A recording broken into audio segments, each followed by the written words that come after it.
6장입니다. 내가 해 아래서 한 가지 불행한 일이 있는 것을 보았나니 이는 사람의 마음을 무겁게 하는 것이라. 이렇게 시작하는 이 6장은 1절에서 9절 한 단락이 있고 그리고 10절에서 12절 이렇게 또 한 단락 이렇게 두 단락으로 나눠지는데요. 1절에서 9절은 5장에서 재물에 대한 그 주제를 몇 가지 예를 들어서 설명을 해주고 있습니다. 그 다음에 두 번째 단락 10절에서 12절은 불확실한 미래에 대한 전도자의 성찰을 또 얘기해주고 있습니다. 불행한 인생의 첫 번째 예가 2절에서 주어지는데 어떤 거냐면 어떤 사람은 그의 영혼이 바라는 모든 소원에 부족함이 없어 재물과 부요와 존귀를 하나님께 받았으나 하나님께서 그가 그것을 누리도록 허락하지 아니하셨으므로 다른 사람이 누리나니 이것도 헛되어 악한 병이로다. 사실 그것만큼 억울한 일이 없을 것 같습니다. 그죠? 이제 1절부터 보겠습니다. 1절. 내가 해 아래서 한 가지 불행한 일이 있는 것을 보았나니 이는 사람의 마음을 무겁게 하는 것이라. 해 아래서의 불행. 불행이라는 이 단어는요. 5장의 핵심 단어인 즐거움과 몫에 대한 대조적인 이 반대 부정적인 반응인 거죠. 하나님께서 인간으로 하여금 이제 주신 그 복이 있고 몫이 있는데 그 가운데 행복하게 살기를 하나님은 원하십니다. 근데 많은 경우에 스스로가 자족하지 못함으로 인해서 인간의 그 과욕으로 인해서 하나님께서 주신 그 행복한 삶을 불행한 인생으로 마치는 경우를 너무나 많이 보게 됩니다. 이러한 불행은 이제 해 아래에서 일어나는 인간 삶의 현상이고 인간 삶의 고뇌의 무게를 더하는 부분이라고 1절 후반부에 이는 사람의 마음을 무겁게 하는 것이라 이 부분을 원어대로 해석을 해보면요. 이것은 인간에게 무게를 더하게 한다. 이런 번역이거든요. 결국 자족하지 못하는 불행이 인간으로 하여금 힘겨운 인생을 살도록 한다는 것이죠. 참. 그리고 2절 어떤 사람은 그의 영혼이 바라는 모든 소원에 부족함이 없어 재물과 부요와 존귀를 하나님께 받았으나 하나님께서 그가 그것을 누리도록 허락하지 아니하셨으므로 다른 사람이 누리나니 이것도 헛되어 악한 병이로다. 그럽니다. 이 2절은 누리지 못하는 인생에 대해서 말하는데요. 불행한 인생의 첫 번째 이해가 받은 복을 누리는 것을 허락받지 못한 자. 인데 이제 재물과 명예와 권세를 받은 자가 이것들을 누리는 권세를 허락받지 못한 거 참 억울할 것 같죠. 이것을 전도자는 헤벨, 즉 사람이 어쩔 수 없는 삶의 한계로 인식하고 있습니다. 5장 19절에서 재물과 부요를 주사 누리게 하시는 것, 이것이 하나님의 선물이라고 말씀하셨잖아요. 그런데 누리게 하시는 것과 누리지 못하게 하시는 것, 그 모두가 하나님의 주권에 있다라는 것을 또 여기서 말씀해주고 있습니다. 그리고 3절에서 6절은요. 자족하지 못하는 인생에 대해서 말씀합니다. 읽어볼게요. 사람이 비록 100명의 자녀를 낳고 또 장수하여 사는 날이 많을지라도 그의 영혼은 그러한 행복으로 만족하지 못하고 또 그가 안장되지 못하면 나는 이르기를 낙퇴된 자가 그보다도 낫다 하나니 낙퇴된 자는 헛되이 왔다가 어두운 중에 가매 그의 이름이 어둠에 덮이니 햇빛도 보지 못하고 또 그것을 알지도 못하나 이가 그보다 더 평안함이라. 그가 비록 천년의 갑절을 산다 할지라도 행복을 보지 못하면 마침내 다 한 곳으로 돌아가는 것뿐이 아니냐 그럽니다. 두 번째 불행한 삶은 스스로 만족하지 못하는 인생입니다. 고대에서 하나님의 공급하심을 상징하는 이 자녀를 100명이나 낳고 하나님의 보호하심을 상징하는 장수를 누린 자라도 그의 마음 속에서 그 복을 바라보면서 행복하지 못하면 그 인생은 불행한 인생이 되는 거죠. 결국은 자족하지 못하니까, 그죠? 그래서 3절에서 좀 해석상 어려운 구절은 그가 안장되지 못하면 이라는 이 부분이에요. 사람이 비록 100명의 자녀를 낳고 장수하여 사는 날이 많을지라도 그의 영혼은 그러한 행복으로 만족하지 못하고 또 그가 안장되지 못하면 이게 도대체 무슨 말일까 궁금하죠. 이 구절의 원어적 의미가 그가 묻힐 무덤을 갖지 못하면 이런 뜻이에요. 묻힐 무덤을 갖지 못하면 이걸 굉장히 저주라고 봅니다. 이 구절은 장수와 연결되어서 이 땅에서의 긴 생명과 대조적으로 영원히 묻힐 무덤도 없는 그런 상황을 대조해서 만족하지 못한 인생의 비참한 모습을 그려주고 있습니다. 이러한 인생을 전도자는 빛을 보지 못하고 낙태한 자의 인생보다 못하다라고 평가를 합니다. 4절 낙태된 자는 헛되이 왔다가 어둠 중에 가매 그의 이름이 어둠에 덮이니 그러죠.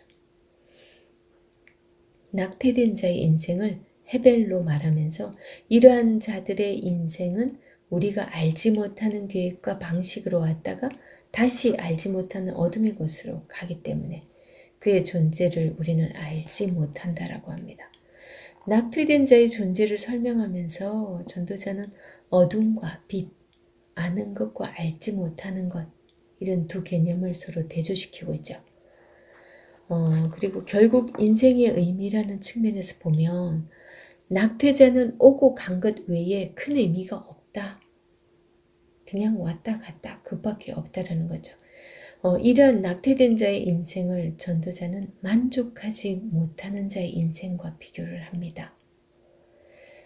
하나님의 공급하심과 보호하심의 복을 다 받고 누려도 만족하지 못하며 행복하지 못한 자는 오고 갔지만 낙태된 자처럼 어느 곳에서 왔는지 어느 곳으로 가는지 그가 누구인지도 알 수 없는 헤벨의 인생이라고 낙태된 자의 인생이라고 이렇게 말씀해주고 있습니다. 이제 7절에서 9절은요. 만족하지 못하는 인생에 대해서 얘기를 하는데 읽어보겠습니다. 사람의 수고는 다 자기의 입을 위함이나 그 식욕은 채울 수 없느니라. 지혜자가 우매자보다 나은 것이 무엇이냐? 살아있는 자들 앞에서 행할 줄을 아는 가난한 자에게는 무슨 유익이 있는가? 눈으로 보는 것이 마음으로 공상하는 것보다 나으나 이것도 헛되어 바람을 잡는 것이로다. 이렇게 7절에서 9절 만족하지 못하는 인생에 대해서 말합니다. 7절은요. 삶의 가장 기본적인 욕구인 식욕을 들어서 인생의 모순을 설명을 하고 5장에서도 밝힌 바와 같이 인생은 자신의 계획과 생각대로 되지 않는 모순이 있다. 라고 얘기했는데 비록 그 원인이 하나님이라 해도 인생을 살아가는 사람들에게 계획대로 되지 않는 인생은 모순이다. 그걸 헤벨이라고 합니다. 7절은 바로 그 인생의 모순에 대해서 말하고 사람의 수고 그리고 일하는 것, 먹고 사는 것 그것을 위한 것이라는 가장 기본적인 삶의 기능에 대해서 얘기해 주는데 그 가장 기본적인 요소에도 모순이 존재한다라는 거예요. 그것은 바로 그 먹고자 하는 욕망이 결코 채울 수 없다는 그 사실 때문이라는 거죠. 그런 모순이. 결국 인간은 채울 수 없는 욕망을 채우고자 수고하는 그리고 일하는 모순 속에 살아가고 있다는 거죠. 이러한 관점에서 전도자는 지혜자와 우매자라는 대조적인 두 부류 사람들도 이 기본적인 삶의 모순 속에서 큰 차이가 없다. 그렇게 말하고 있습니다. 그리고 8절 후반부에요. 히브리어 원문의 의미가 8절 후반부에 살아있는 자들 앞에서 행할 줄을 아는 가난한 자에게는 무슨 유익이 있는가?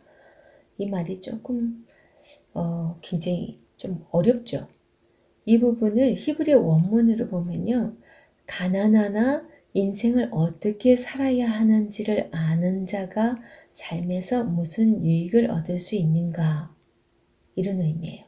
이는 지금까지 재물에 관한 논쟁에서 재물을 하나님의 선물이라는 사실과 연관해서 볼 때 가난한 자는 그러한 기회를 갖지 못했으나 인생을 어떻게 살아야 하는지를 아는 지혜자이다는 거죠. 9절은 재물에 대한 결론으로 하나의 잠언을 소개합니다.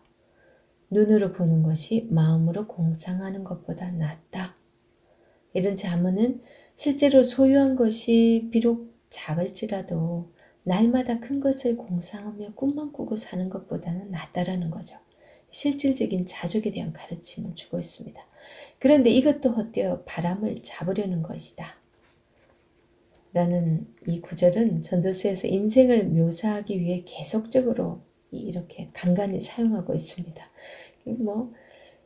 이거보다 이게 낫긴 하지만 결국은 이것도 헛되어 바람을 잡으라는 것이다. 결국은 이제 다 나중에 보면 인생 뜻대로 되는 건 아무것도 없으니까 전도자가 계속 이런 말을 쓰고 있습니다. 그러나 이것이 이 구절이 전도서에서 나타나는 마지막 구절입니다. 이 헛되어 바람을 잡으려는 것이다. 이 구절에 또 보면 이것도 라는 단어는 앞에 잠언을 가리키는 것이라기보다는 인간의 채울 수 없는 욕망 전체를 의미하는 그런 의미예요. 9절 보면 눈으로 보는 것이 마음으로 공상하는 것보다 나으나 이것도 헛되어 바람을 잡는 것이로다, 이렇게 말하고 있거든요. 이것도, 이 말은 꼭 바로 앞에 그 말만이 아니라 지금까지 해왔던 인간의 채울 수 없는 그 욕망 전체, 그걸 의미한다고 생각합니다. 그래서 결국 전도자는 자신의 계속된 해별과 바람이라는 개념으로서 인간의 채울 수 없는 욕망을 설명해 주고 있습니다. 그리고 10절에서 12절이요. 이미 있는 것은 무엇이든지 오래전부터 그의 이름이 이미 불린 바 되었으며 사람이 무엇인지도 이미 안 바 되었나니 자기보다 강한 자와는 능히 다툴 수 없느니라. 그럽니다. 헛된 것을 더하게 하는 말은 많은 일들이 있나니 그것들이 사람에게 무슨 유익이 있으랴? 헛된 생명의 모든 날을 그림자같이 보내는 일평생의 사람에게 무엇이 낙인지를 누가 알며 그 후에 해 아래서 무슨 일이 있을 것을 누가 능히 그에게 구하리요? 이 10절에서 12절은 사람의 모든 것을 아시는 분이 있다라는 거죠. 해 아래 새 것이 없다는 이 10절 초반의 이 시작, 이 가르침은 이미 고백한 진리입니다. 그죠? 1장 9절에서도 그리고 3장 15절에서도. 그러나 이 6장 10절에서 이름이라는 개념을 들어서 이 역사의 순환을 설명을 해줍니다. 구약에서 이름을 부른다 라는 이런 개념은요, 단순한 정체성의 인식뿐만이 아니라 존재 전체에 대한 인식이에요. 이는 하나님의 인간 창조와 아담이 동물들의 이름을 짓는 그 행동을 통해서 우리가 알 수 있는데요. 이름이 불린 바 되었다라는 것은 그의 존재 전체가 알려진 것이에요. 그래서 하나님께서 아브람도 아브라함으로 바꿔주셨죠. 그리고 야곱도 이스라엘이라고 이름을 바꿔주셨어요. 그런 거 보면 이 베드로도 그죠. 게바라고 하는 이 이름을 베드로라고 바꿔줬잖아요. 항상 하나님의 큰 일을 한 사람들 보면 그렇게 이름을 바꿔준 경우를 많이 봅니다. 그게 하나의 정체성이기 때문이죠. 그리고 사례도 사라라고 했잖아요. 그래서 이름을 부른다라는 개념은 자기보다 강한 자와는 능히 다툴 수 없다라는 구절을 통해서 비록 인간의 삶이 모순이고 그 모순된 삶이 하나님으로부터 왔을지라도 결코 인간은 그 인생을 바꾸기 위해서 하나님과 다툴 수 없는 피조물인 것을 밝혀주고 있습니다. 이것이 바로 인간의 한계에 대한 현실적 직시라는 거죠. 그리고 11절은요. 이러한 인간의 한계를 헛된 것 또는 헛된 생명으로 번역하고 있지만은 실제적으로 인생은 모순과 한계를 갖는 헤벨이라는 의미입니다. 이것은 우리가 미래를 알 수 없다는 사실 속에서 다시 확인하게 됩니다.